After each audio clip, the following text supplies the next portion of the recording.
So 25 years old, don't worry. Any mistake is an income, is a wonderful revenue for you.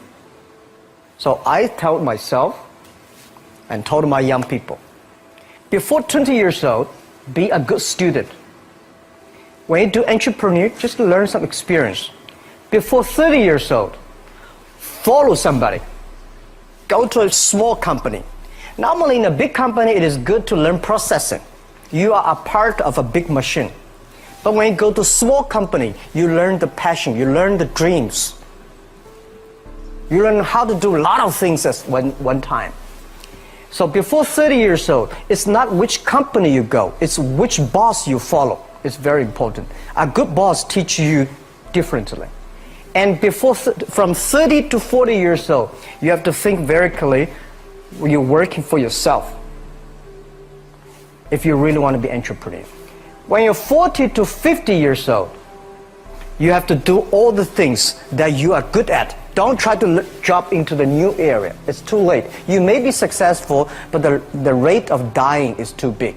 So 40 to 50, think about how can focus on things that you are good at.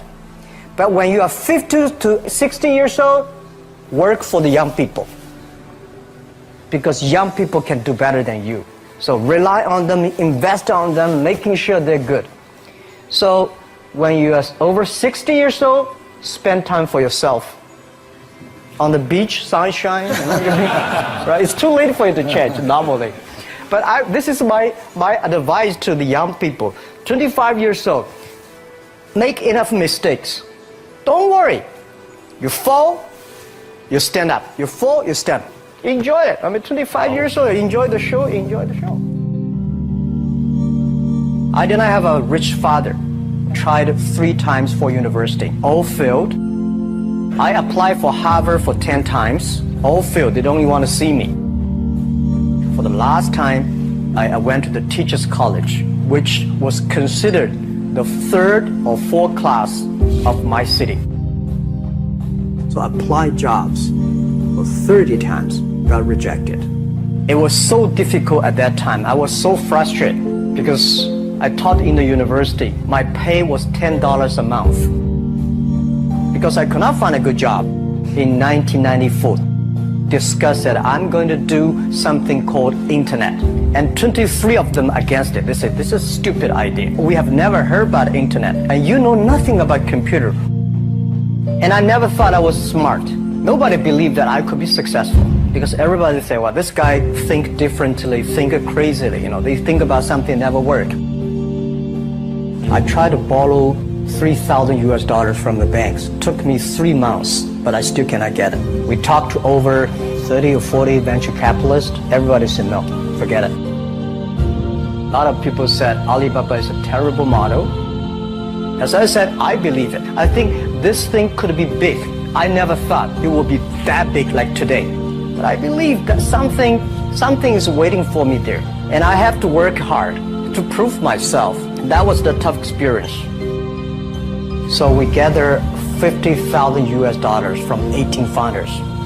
We started. For the first 3 years, we did not have even $1 revenue from our business. It was not easy.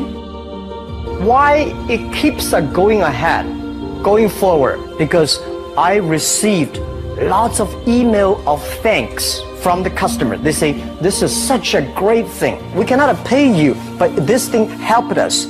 If you keep on helping us, one day you will be successful. And I believe this. Little by little, we build up our business. Little by little, we build up our ecosystem of the infrastructure. And now, after 16 years, we have an Alibaba group, we have a Tmall group, we have a Taobao group, we have Alipay. And people said, you are so smart. How could you make a company like that? Bill Gates, Warren Buffett, Jack Welch, Larry Page, Mark Zuckerberg. The difference between those people and other people, they are always optimistic for the future. They never complain. They always try to solve the problems of the others. When you're optimistic, it's always opportunity. People, same here today. Jack, where is the opportunity? I don't have a job. I don't have this. I don't have that. We are at the best time of this century. The best assets you have is that you are young. Don't complain. Let the other people complain. The opportunity always lies where people complain. Think about how you can make things different. Is there anything I can do that make the difference? And then when you think about this, start to do it. I saw a lot of people, young people, have fantastic ideas every evening. But in the morning, they go to the office same again. Being an entrepreneur, you have to do the things before the other people do. You have to wake up before the other people wake up. You have to be more brave than the others. Use instinct. Everything you do is to the need of the customer. To everybody, to any person, tomorrow is new. Make the move, make the action. Whether investors believe it this or not, whether your friends believe it or not, whether your parents believe it or not, that's not important. You believe it, your team believe it, and work day and night on this. That's how the things happens. Make enough mistakes. You fall, you stand up. Any mistake is an income, is a wonderful revenue. Don't worry about the money. Money follow the people. People should follow the dreams. If you have a dream, just to go ahead. I think nobody can conquer the world. We only can serve the world. Either work for the others or work for yourself. And I choose the way, work for myself.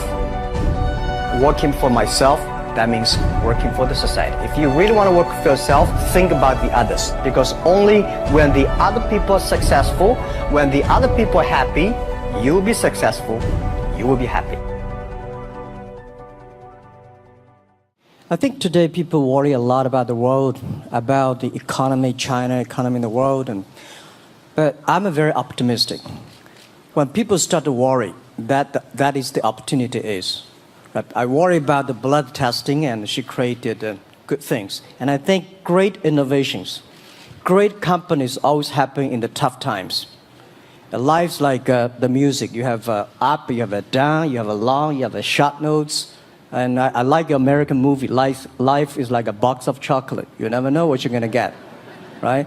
So I'm pretty optimistic.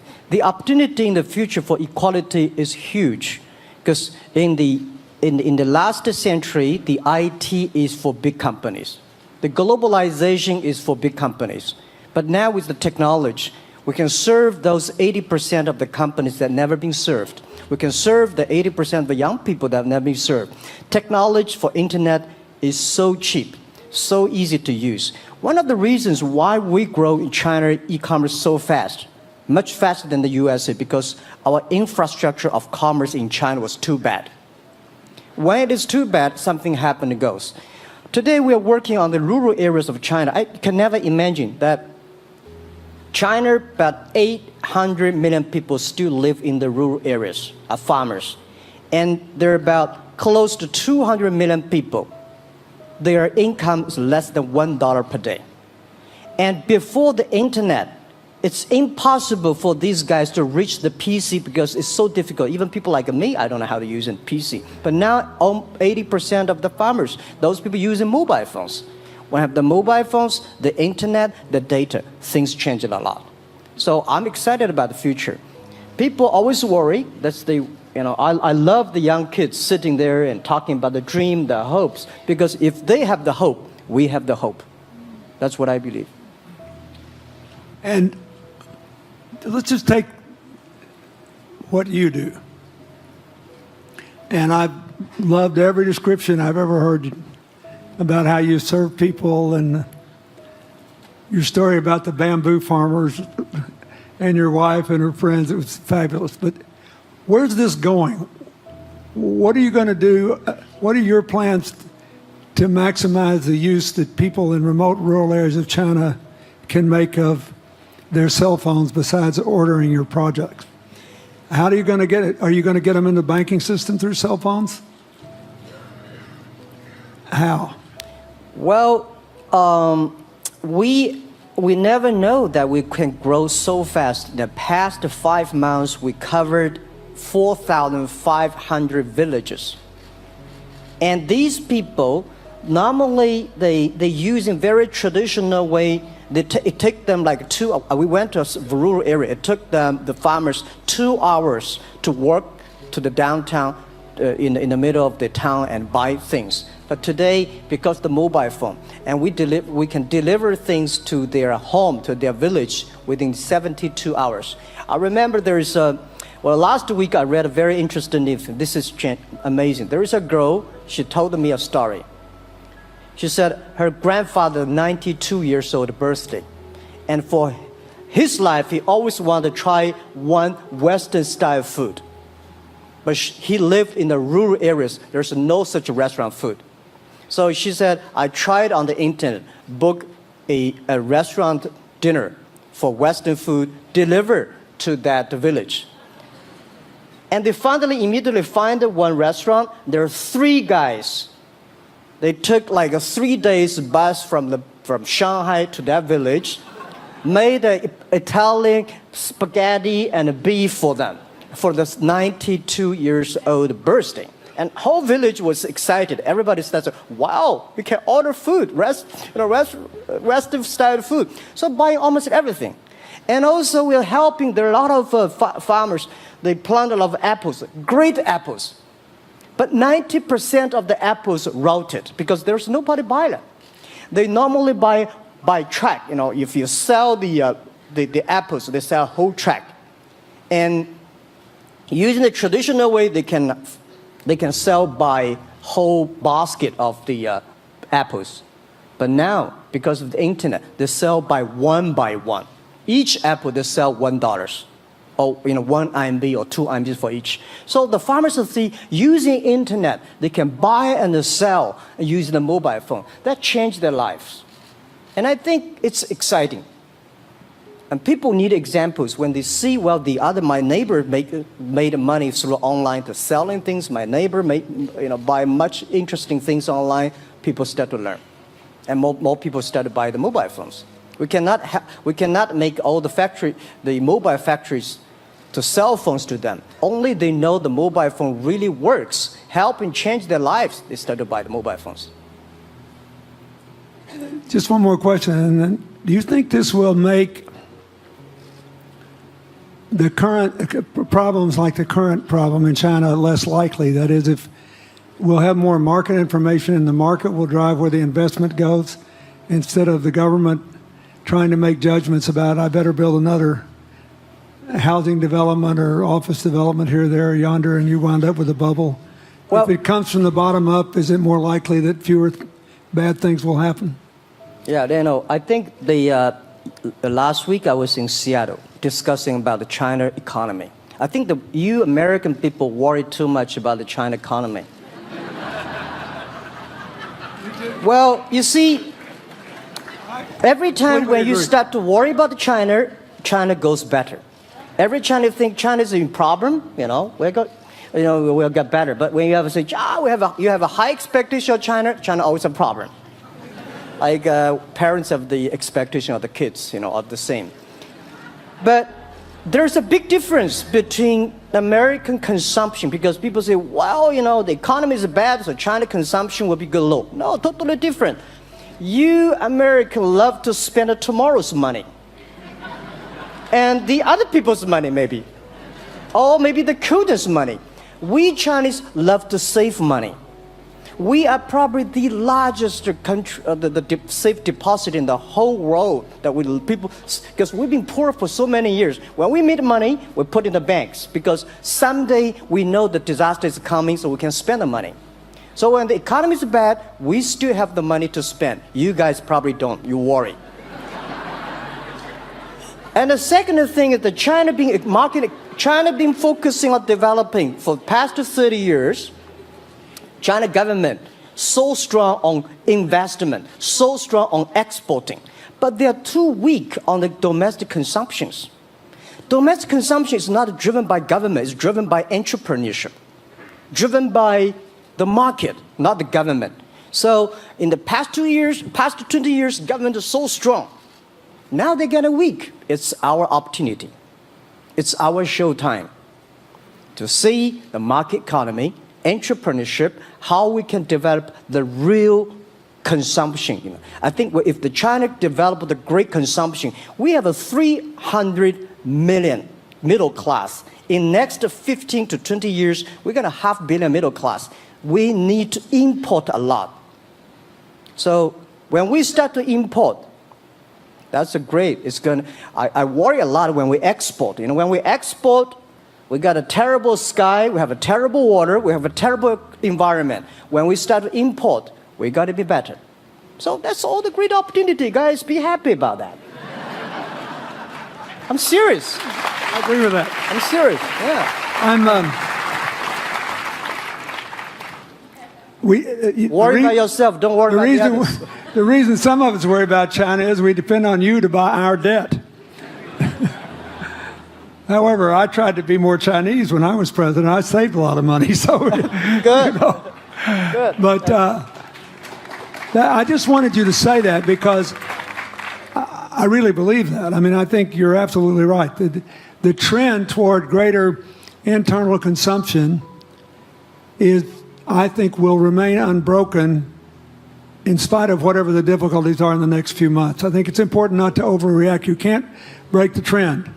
You've got to clean up the land from chemical contaminants. You've got to clean up the air. You're going to do it. Yep. And a lot of Chinese will make a lot of money out of that. There'll be a lot of great new companies, and there'll be opportunities to import from other places. Yeah.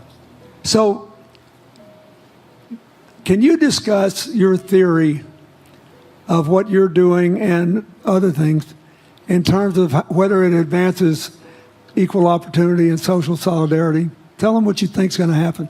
And what other kinds of, when your opening remarks, you just said technology is going to be active in this way in other areas of the economy. What do you think the next big opportunities are? But first, tell them just in 2 sentences what you're doing, because Jack and I know, and we haven't been clear enough. Explain it, and explain how you think that advances social solidarity and equality of opportunity. Well, our work is in the belief that access to health information is a basic human right. And that lab information, particularly because lab data drives 70% of clinical decisions, needs to be accessible to people before they're sick. So if you look at the word diagnose in the dictionary today, it says to determine the presence of disease from symptoms, which means by definition, we're determining that people are sick once a disease has already progressed. And our work is in being able to make lab testing accessible to people in time for therapy to be effected, and to do that in a way in which every person, irrespective of their insurance status, irrespective of where they live, can afford the ability to get a test done. So that means, in our case, we've invested the last 12 years in now developing hundreds of tests, many of which are less than $10. So $2 tests in the United States. And I think one of the amazing things about this country is that we have such an incredible ecosystem for fueling creativity, and that creativity can create new markets. So in answer to your question about the market being able to conform itself to social good, I think the creativity that goes into creating these new technologies creates new markets in and of themselves. And our basic belief is that those new markets come from empowering individuals and enfranchising individuals and trusting that individuals have the capability to engage with information, and in accessing that information, beginning to take control of their own outcomes and their own health outcomes, and in doing so, changing the way our healthcare system works. Think what this could mean for rural China, for rural India, for Native American reservations in America, for the Mississippi Delta, for the remote areas of where all the jobs were lost from coal. You're all of a sudden giving people information. And one of the most important things I think we did in my second term as president in the healthcare front, was develop this diabetes self-care program. And all of a sudden, Jack's company could be delivering the means to self-care based on your test. I mean, I think that this is a very big deal. We all want to live as long and as well as we can. And Craig Venner was here. We were joking about whether we'd make it to 100.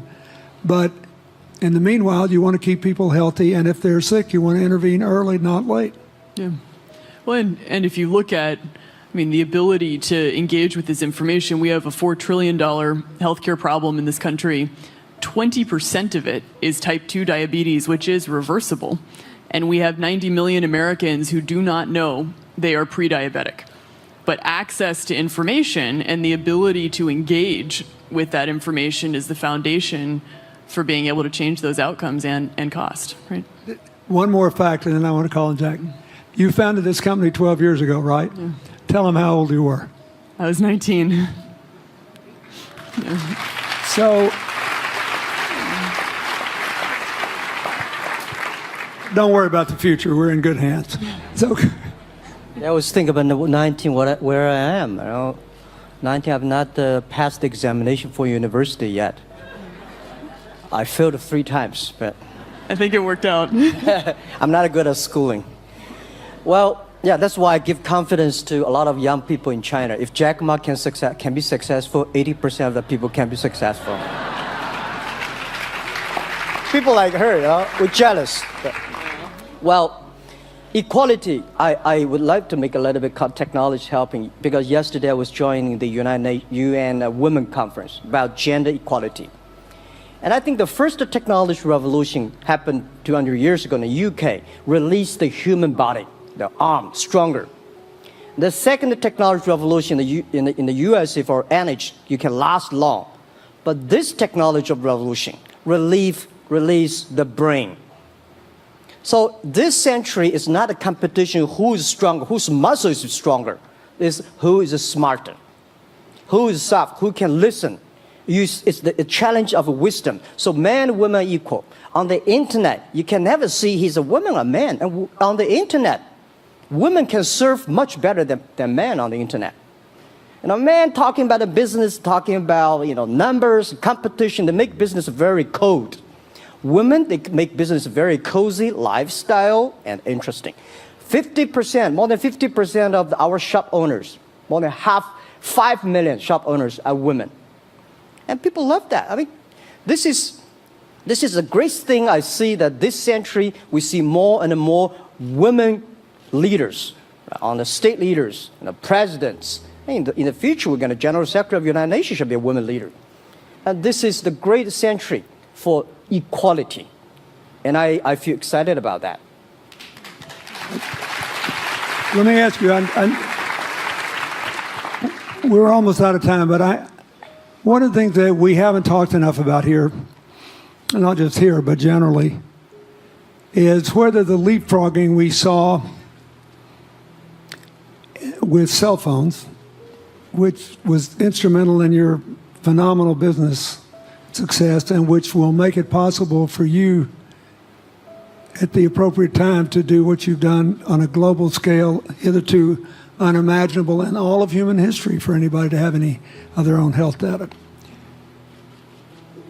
We've seen examples, but not the kind of dramatic penetration we need with energy and clean energy and enough in a short enough time to avoid the worst consequences of climate change. So do you believe that, your country has done more than anybody else to try to put up solar panels, and some of your companies went broke because you overdid it, right? But beforehand, and you got to work out the phase out of the coal, the phase into the sun and all that. Meanwhile, Africa, which is growing like crazy because of the cell phone in no small measure, and has 6 of the fastest growing countries in the world, still has vast swaths of its land totally dark at night.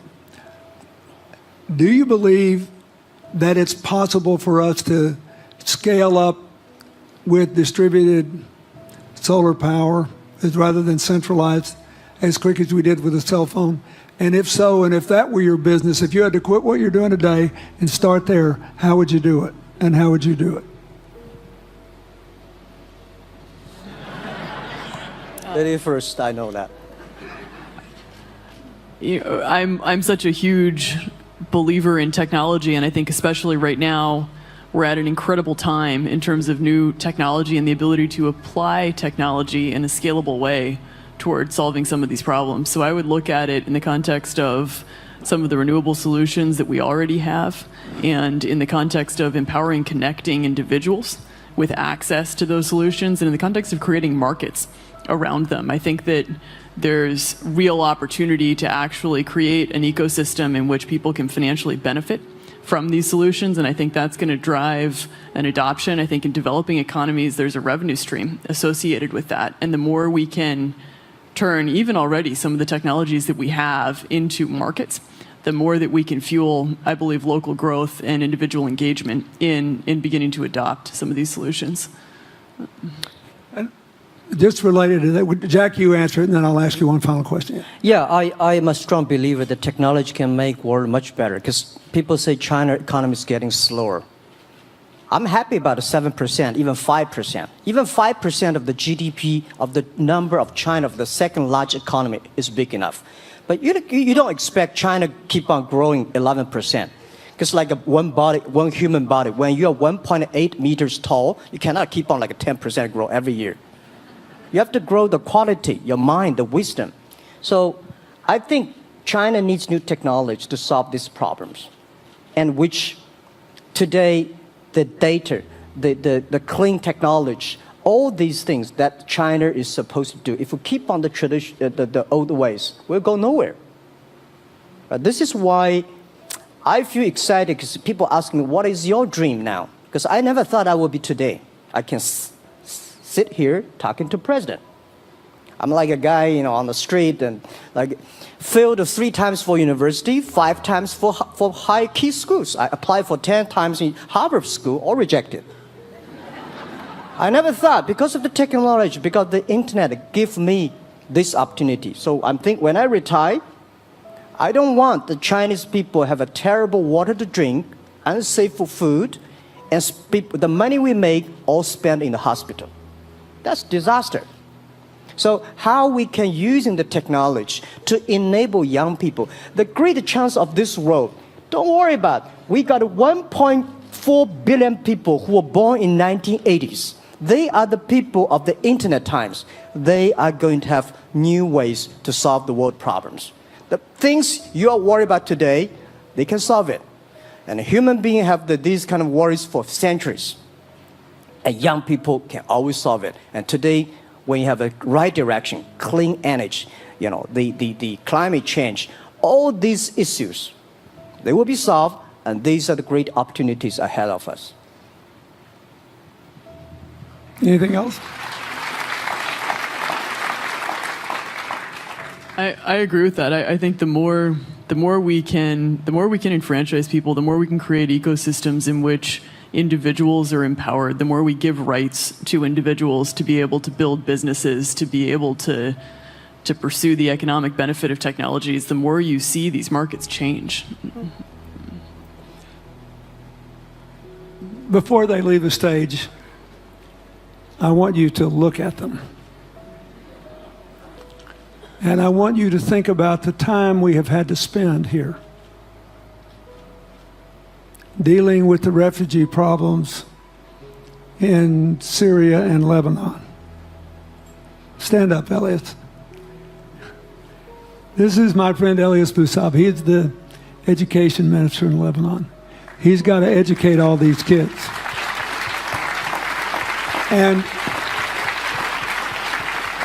so he left a miracle that very much reflects the lives that Elizabeth and Jack have lived. He was in a very responsible position at the American University of Dubai. They started bringing American scholars over there to live in an Arabic culture. He did all these wonderful things. Lebanon got in trouble. He went home to save his country. What is the difference how much more could he and every smart Lebanese person do if they could focus on these things? And why can he not? Because the place is dominated by people who think their differences are more important than their common humanity and their common challenges. You cannot imagine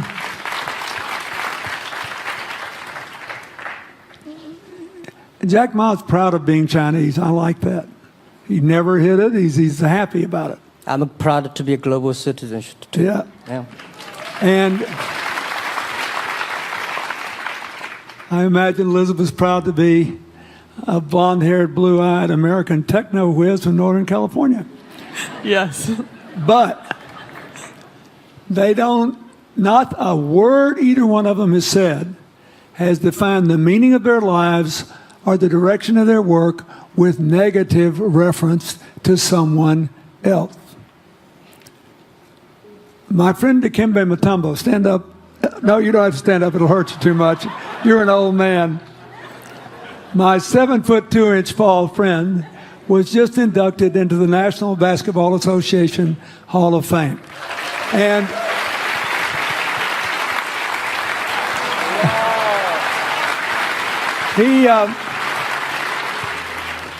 my family, my whole family loves him. And I have seen how much he has given back to his native country, Congo, which has been so troubled. I've known him a long time. We both went to Georgetown University. I did before he was born, I think. I've never heard him say a resentful thing about anybody.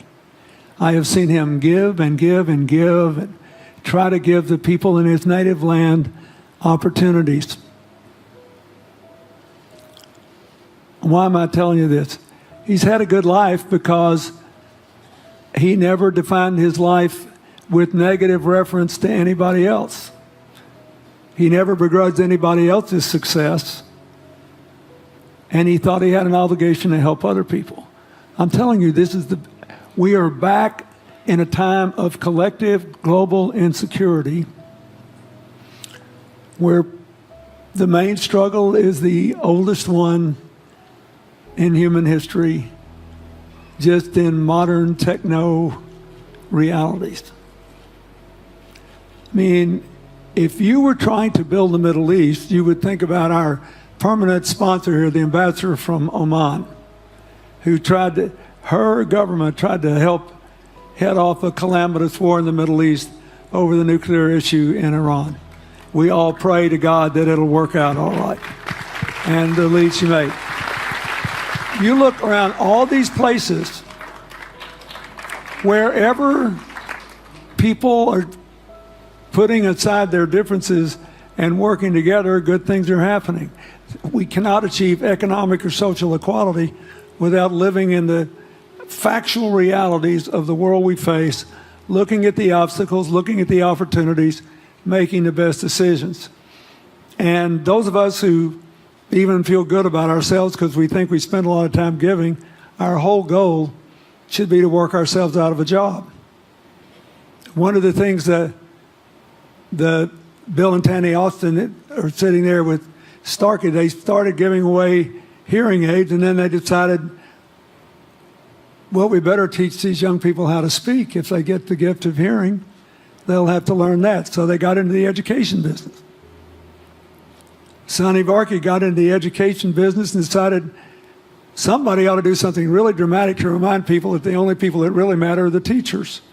So he gave the first Global Teacher of the Year award last year, and an international panel gave the prize to a teacher from Maine who promptly gave the entire $1 million to her school. The woman never made any money in her life. She gave all the money away immediately. The future is going to be forged by people who think of how to use the modern tools that we are given, as Elizabeth and Jack have, to create opportunity through empowerment. And it will not be a straight line. It's too many moving parts. But I just want you to think about that. The reason you feel good looking at them is that you identify with them even though they're different from you. And that's basically where we are all over again, and we can't slip back. We can't give up. That's why when we had the Prime Minister of Italy and George Soros talking about the future of Europe, and George said it was coming apart, and the Prime Minister said, no, it doesn't have to come apart if it's about something more than economics. I thought it doesn't have to come apart if you will it not to. And you put yourself on the line for it. There are no guaranteed outcomes today, but you can guarantee that the trend is right. So go ahead, you were going to say something, weren't you?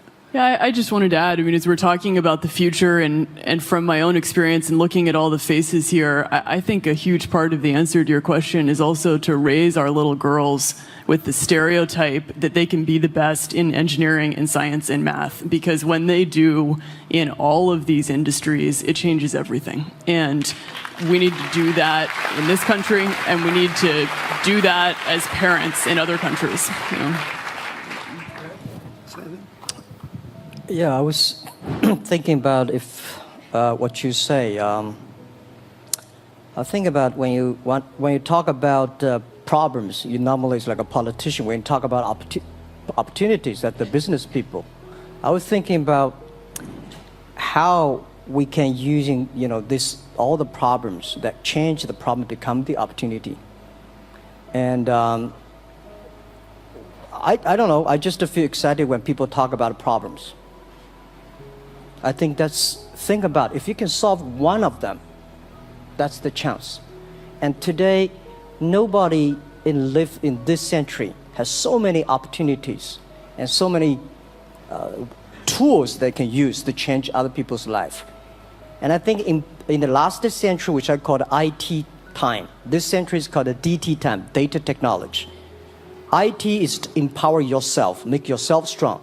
DT is to empower the others. When you empower the others, you empower your future, yourself. So when I listen to you talk, I agree, and I think that's why we were born in this century. That's why how we can use the internet to help more people. Let's give him a hand. Thank you.